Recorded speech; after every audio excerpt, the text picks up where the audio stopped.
Bom dia, quinto B. Sextou. E o nosso sextou é com História e Geografia, então separa o livro de vocês. Em História, a gente vai ver um pouquinho das histórias dos africanos que foram trazidos para o Brasil e viraram escravos aqui. Então, a gente vai começar na página 86.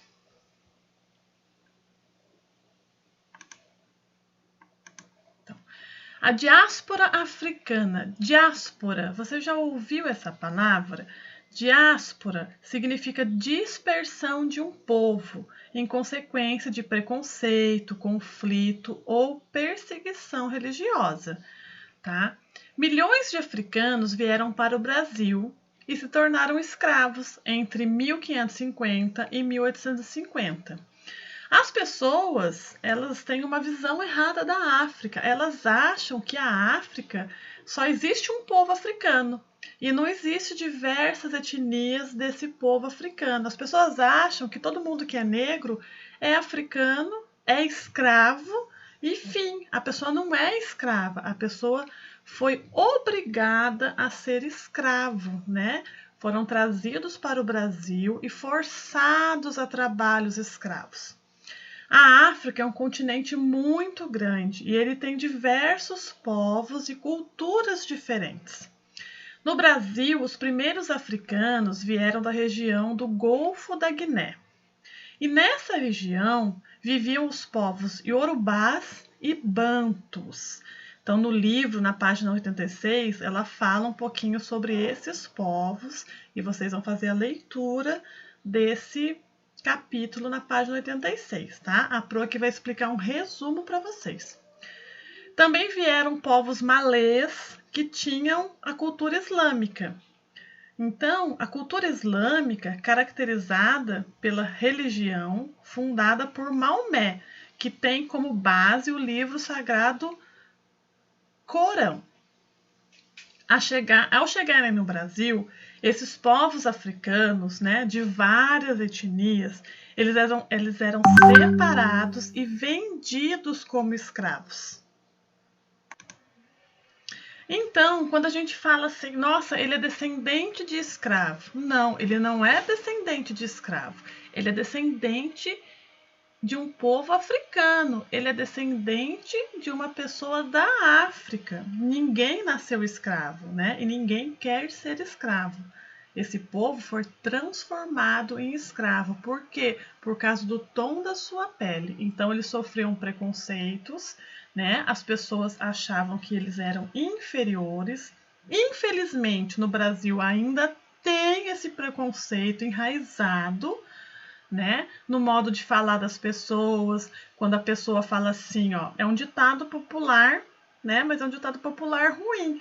Ah, aquela pessoa tem alma branca, aquela pessoa tem alma preta. Isso é o racismo enraizado na gente, né? A pessoa fala assim, ah, o ruim é preto, né? Isso não é uma coisa bacana e a gente tem que se educar, tá? Isso na página 86. Aí na página 86 tem aqui o texto, você vai fazer a leitura deste texto para responder as questões da página 87. Então, número 1, explique o que foi a diáspora africana. Então, aqui no texto tem um glossário que ele explica o que foi a diáspora africana. 2. Por muito tempo afirmou-se que os africanos que vieram para o Novo Mundo pertenciam ao mesmo povo. Explique por que essa afirmativa está errada. Então, o povo africano tem várias etnias, né? E as pessoas classificam o povo africano de um jeito só. O povo que é branco, nós, não tem várias etnias? Não tem pessoas brancas americanas, pessoas brancas alemãs, pessoas brancas espanholas? O povo africano também tem várias etnias. Então, aqui você vai explicar isto que tem aqui no texto. 3. A foto representa uma festa regional comum no Brasil, a congada. Você conhece ou já participou dessa festa? Faça uma pesquisa e responda as questões. Então, essa foto aqui representa a congada. Na festa do pescador já teve apresentação de grupo de congada. Festa do Congo ou de Nossa Senhora de Fátima, município de Milagres, estado do Ceará, em 2015. Então, para responder a pergunta A, B e C, você vai precisar pesquisar no Google sobre a festa do Congo.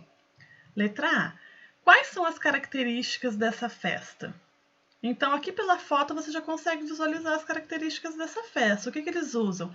Eles usam uma roupa diferente, eles têm as melodias dessa festa do Congo.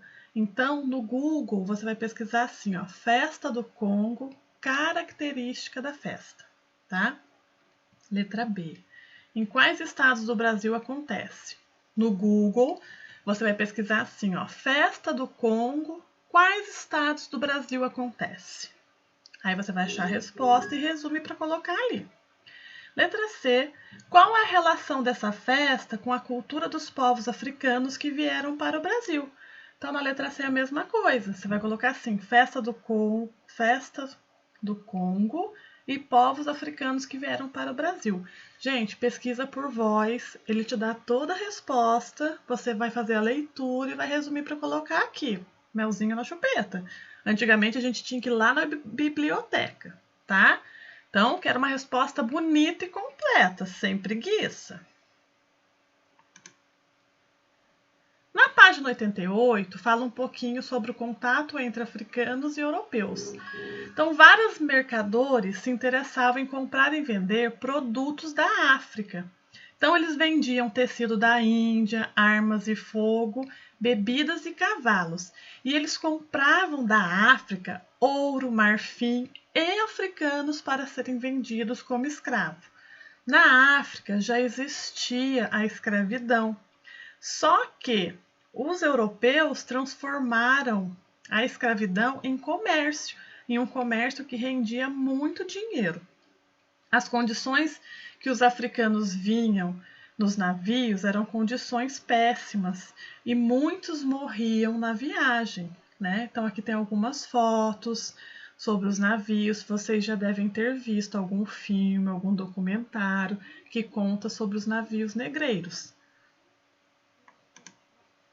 Então, na página 88, tem todo esse textinho aqui, que é o resumo que a Pro contou para vocês. E na página 89, para responder estas perguntas, você vai ler esse texto. Então, questão 4.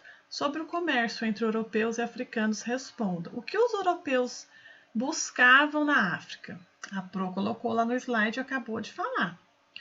Que produtos os europeus levavam para ser comercializados na África. Então, os europeus vendiam alguns produtos para a África e da África eles compravam outros produtos.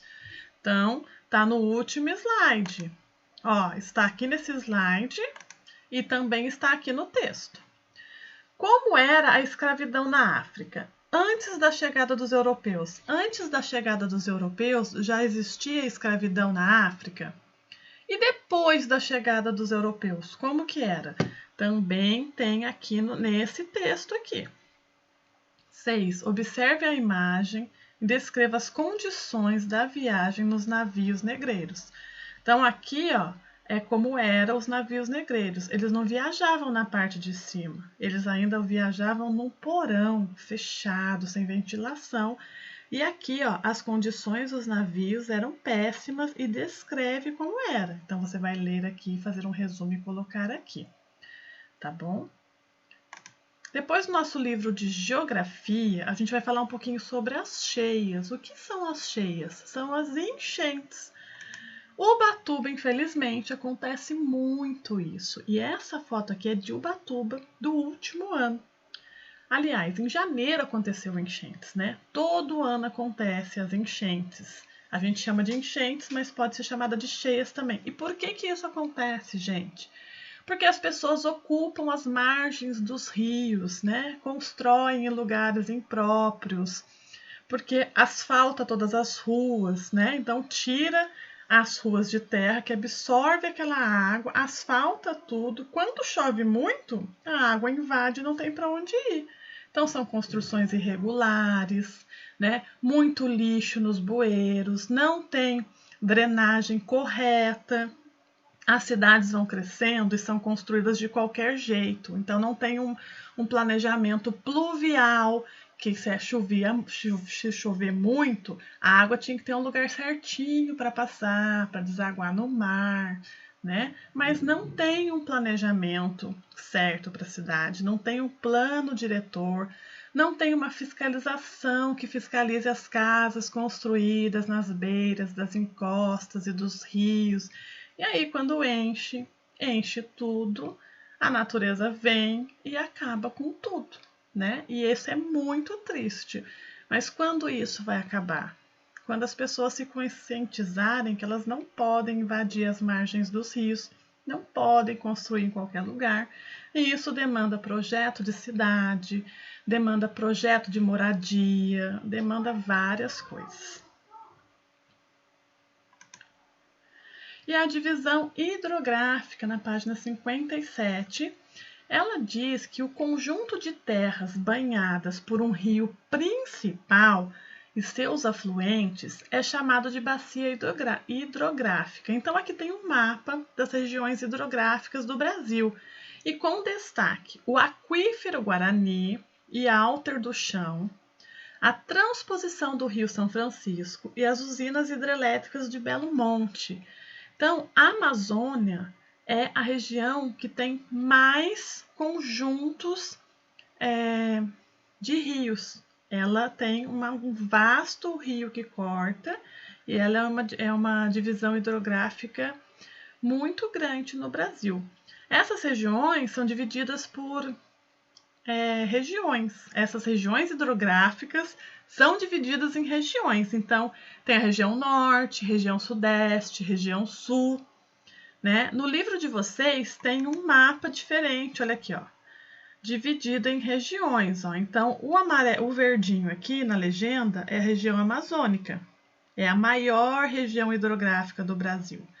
Depois tem Tocantins,